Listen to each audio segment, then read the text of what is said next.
Hello people, welcome back into this channel. So in this video, I will like to show you the way how to save your Google Doc files into PDF format files or documents. So to do that, let's just open the Google Docs application, and right after that we just need to open the articles that we want to save into the PDF.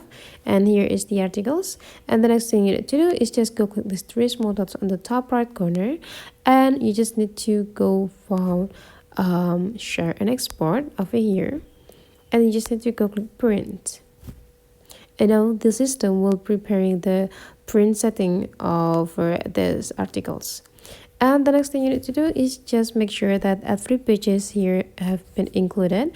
If you want to exclude some pages, you just need to unmark the circles down part here. But if you want to print all, make sure that all of the section have been checklisted. So after you're done, you just need to go click this share button and scrolling down until you found save to files, and then you just need to go click it, and you just need to find the folder that you want to save it and go click save. So the next thing we need to do is just go back into our home screen and open the files as well as the folder, and you'll see here is already saved into the PDF format.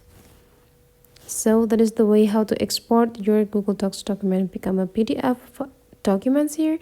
Hopefully this tutorial today is useful for you. Thank you for watching, and I will see you for the next tutorial.